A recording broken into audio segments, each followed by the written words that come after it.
नमस्कार। मैं doctor Noorjahan, associate professor of political science. मैंने आपको इससे पूर्व की क्लासेस में जो टॉपिक पढ़ा है उस टॉपिक से कहीं ना कहीं इंटरलिंक इस टॉपिक में भी होना लाजमी है, क्योंकि अंतर्राष्ट्रीय कानून एक ऐसा पेपर है जिसमें हम जो फर्स्ट टॉपिक पढ़ते हैं उसके रेफरेंसेस, उसकी नॉलेज हमें आखिरी टॉपिक तक काम आती है। और इसको हम अगर रिपीटेशन तो नहीं कहेंगे, लेकिन हाँ प्रयास इसमें यही करेंगे कि इसमें जो चीज़ दोबारा से रिपीट हो रही है उसको दूसरे ढंग से बताने का मैं प्रयास करूँगी, ताकि विषय में रोचकता बनी रहे। मैं आपको आज जो बात बताने वाली हूँ वो अंतर्राष्ट्रीय एवं राष्ट्रीय कानून में संबंध। अब एक अगर इस टॉपिक को हम समझें तो उससे पहले एक छोटी सी बात और मैं रिपीट ही करना चाहूँगी, वो ये है कि अंतर्राष्ट्रीय कानून का अर्थ। अगर ये एग्ज़ाम की दृष्टि से ये इस पे प्रश्न आता है और बड़े प्रश्न के रूप में, छोटे प्रश्न के रूप में आता है, तो सामान्यतः ये सारी चीज़ें जो है वो जो अर्थ के रूप में हैं, दोनों चीज़ें अंतर्राष्ट्रीय और राष्ट्रीय कानून का अर्थ, ये हमें बड़े क्वेश्चन के रूप में जब आ जाए, डिटेल में प्रश्न आ जाए, तो ये सारी चीज़ों का देना उचित होगा, क्योंकि इसी से ही हमारी जो विषय में पैठ है उसका पता चलता है। आप ये ना समझें कि रिपीट हो रहा है। रिपीट तो क्योंकि हम इस टॉपिक को इस पेपर को पढ़ा रहे हैं, इसलिए कुछ चीज़ें बार बार रिपीट होंगी, लेकिन एग्ज़ाम की दृष्टि से आपको इसे याद रखना ज़रूरी है। तो इसी के अंतर्गत मैं आपको आज पहली बात पर चर्चा करूं, वो है कि अंतर्राष्ट्रीय कानून का अर्थ क्या है। यानी अंतर्राष्ट्रीय कानून वो कानून है जो राष्ट्रों ने आपस में संबंध स्थापित करने के लिए जिन रिवाजों को, जिन अभिसमयों को काम में लिया, वो अंतर्राष्ट्रीय कानून है। और यहाँ राष्ट्रों के मध्य के साथ साथ आप एक चीज़ और जोड़ सकते हैं, वो है सभ्य राष्ट्रों के मध्य। ये सभ्य राष्ट्रों ने आपस में व्यवहार के लिए जिन बातों को अपनाया वो अंतर्राष्ट्रीय कानून है। तो यहाँ जो मुख्य बात आ गई वो ये है कि राष्ट्रों के मध्य और राष्ट्र सारे संप्रभु होते हैं, यानी संप्रभुता संपन्न राष्ट्रों के मध्य जो रिवाज, जो नियम अपनाए जाते हैं उसे हम अंतर्राष्ट्रीय कानून कहते हैं। इसी के अंतर्गत दूसरी बात आती है राष्ट्रीय कानून कि राष्ट्रीय कानून क्या है। राष्ट्रीय कानून उसे कहते हैं जो एक देश के व्यक्तियों के मध्य स्थापित किए जाते हैं, और इसे स्थापित करने के लिए एक व्यवस्थापिका, कानूनों को बनाने के लिए व्यवस्थापिका होती है, और उन कानूनों को लागू करने के लिए एक कार्यपालिका होती है, और समय परिस्थिति के अनुसार उन कानूनों में संशोधन के लिए, उन कानूनों की व्याख्या के लिए, उन कानूनों को अवैध घोषित करने के लिए एक न्यायपालिका होती है।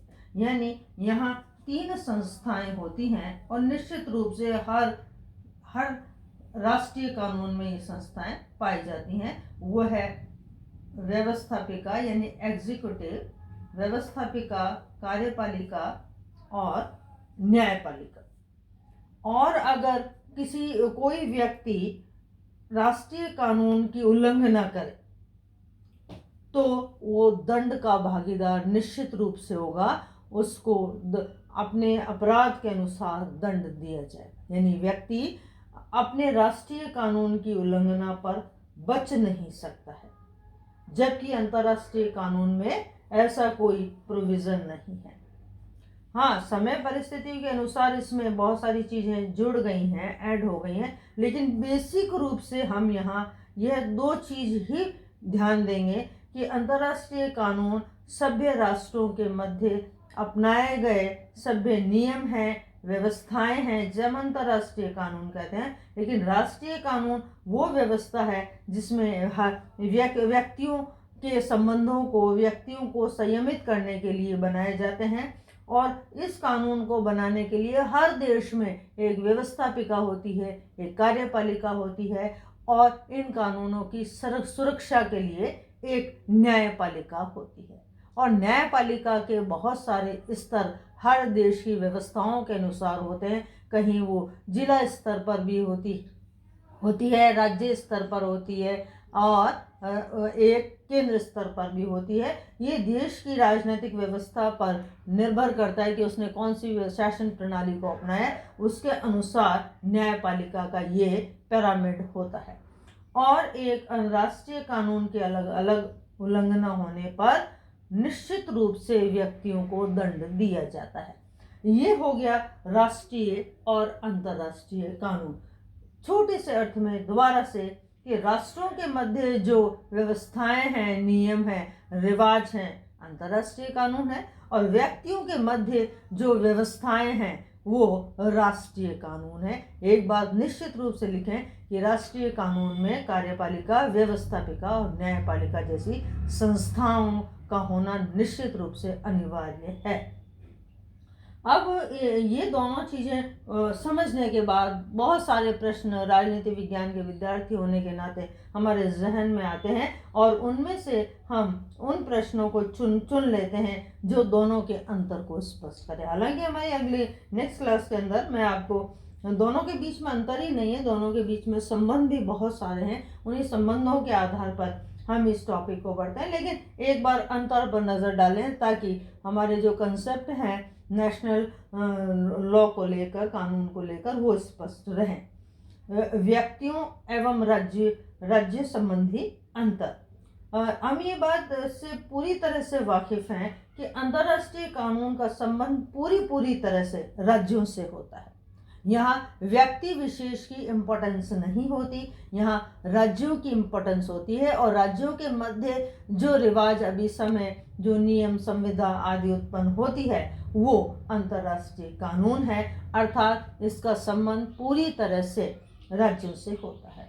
जबकि राष्ट्रीय कानून का संबंध पूरी तरह से व्यक्तियों से होता है। यहाँ वो अंतर्राष्ट्रीय स्तर की कोई भूमिका का निर्वहन नहीं करता, वो अपने व्यक्तियों को संचालित रखने के लिए, अपने व्यक्तियों को संयमित रखने के लिए कानूनों का निर्माण करता है और कानूनों को अपने व्यक्तियों पर लागू करता है। और एक बात दोबारा से जो मैंने इसमें राष्ट्रीय कानून के अर्थ में बताई, वो बात आप दोबारा से यहीं पे जोड़ेंगे कि यहाँ कार्यपालिका और व्यवस्थापिका, न्यायपालिका जैसी संस्थानों का होना अनिवार्य है, इसके बिना इसकी इम्पोर्टेंस नहीं है। मैं दूसरे पॉइंट पर आती हूँ, दोनों में विरोधाभास उत्पन्न हो, दोनों में, इट मीन्स अंतर्राष्ट्रीय और राष्ट्रीय कानून में बहुत सारी ऐसी परिस्थितियां देशों में प्रचलित होती हैं जहां राष्ट्रीय सुरक्षा, राष्ट्रीय हितों को देखते हुए अंतर्राष्ट्रीय और राष्ट्रीय कानूनों के मध्य विरोधाभास आ जाता है कि एक देश में ये कानून उत्पन्न है, लेकिन अगर अंतर्राष्ट्रीय स्तर पर इसे माना जाता है तो उसके राष्ट्रीय हितों की पूर्ति नहीं होती है, या उसके राष्ट्रीय हित आड़े आते हैं। ऐसी स्थिति में दोनों में मेजर डिफरेंस ये है, और ये इतना इम्पोर्टेंट है कि सामान्यतः अंतर्राष्ट्रीय कानून की जो गौण या कमज़ोर स्थिति है वो इसी वजह से है कि जहां राष्ट्रीय कानून के आड़े अंतर्राष्ट्रीय कानून आता है तो अंतर्राष्ट्रीय कानून को डिनाई किया जाता है, उसे छोड़ दिया जाता है और राष्ट्रीय कानून को इम्पोर्टेंस दी जाती है। उसकी वजह यह कि राष्ट्रीय कानून राष्ट्रीय हितों की पूर्ति करता है, और अंतर्राष्ट्रीय स्तर पर अगर वो राष्ट्रीय छोड़ देगा तो ऐसे में उसकी संप्रभुता पर प्रश्न चिन्ह होगा। अतः ऐसे में ये कहा जा सकता है कि दोनों कानूनों में, राष्ट्रीय और अंतर्राष्ट्रीय कानूनों में, अगर कहीं डिस्प्यूट हो जाता है तो इस डिस्प्यूट के प्रत्युत्तर में अंतर्राष्ट्रीय कानून को ड्रॉप किया जाता है और राष्ट्रीय कानून को, नेशनल लॉ को एक्सेप्ट किया जाता है। मैं तीसरी बात पर आ जाऊं, संस्थाओं से संबंधित अंतर। यानी अंतर्राष्ट्रीय कानून पूरी तरह से आरंभिक स्थिति में हम देखते हैं कि अपने रीति रिवाजों पर, कन्वेंशंस पर डिपेंड करता है, अपने कस्टम पर डिपेंड करता है, जो राष्ट्रों के मध्य स्वतः उत्पन्न हुई, परिस्थितियों में उत्पन्न हुई। उसको बनाने के लिए कोई संस्थान नहीं थे। संस्थान इन द सेंस कि इसमें लेजिस्लेचर है, एग्जीक्यूटिव है, जुडिशरी है, ये इंस्टीट्यूशंस नहीं थे इसमें, नहीं। और आज भी अगर हम देखते हैं यूएनए खोदे के बाद जो ये इंस्टीट्यूशंस हैं वो उतने शार्प, उतने क्लियर नहीं है जितने राष्ट्रों में, देश में होता है। अतः राष्ट्रीय कानून की तरह अंतर्राष्ट्रीय कानून में कार्यपालिका, व्यवस्थापिका और न्यायपालिका जैसे इंस्टीट्यूशंस नहीं है। अतः दोनों में संस्थाओं से संबंधित अंतर है। मैं तीसरी बात पर आ जाऊं, बाध्यकारिता का अंतर, या इसमें हम फाउंडेशन की बात करें कि राष्ट्रीय कानून अगर बन गया है तो जिस देश में कानून बना है उस देश के सारे व्यक्ति, नागरिक उस कानून के अधीन होंगे। वो उस कानून से अलग नहीं हो सकते, अपने आप को अलग नहीं कर सकते, चाहकर भी वो उससे, नहीं चाहकर भी वो उसका एक पार्ट होते हैं, यानी उसमें बाध्यकारिता होती है। जबकि अंतर्राष्ट्रीय कानून में ऐसी कोई बात नहीं है। इसकी विषय वस्तुएं ये बताती हैं कि इसमें बाध्यकारिता का पूरी तरह से अभाव है। अगर कोई राष्ट्र अंतर्राष्ट्रीय कानून के किसी क्लोज को लेकर, किसी धारा को लेकर, किसी विषय को लेकर अगर वो अपनी सहमति नहीं जताता है तो वो उससे अलग हो जाता है। अतः इसमें बाध्यकारिता का अभाव है। अतः बाध्यकारिता को लेकर दोनों में अंतर है। इसमें मैं अपनी पांचवी और अंतिम बात पर आती हूँ कि पुलिस और न्यायालय संबंधी अंतर।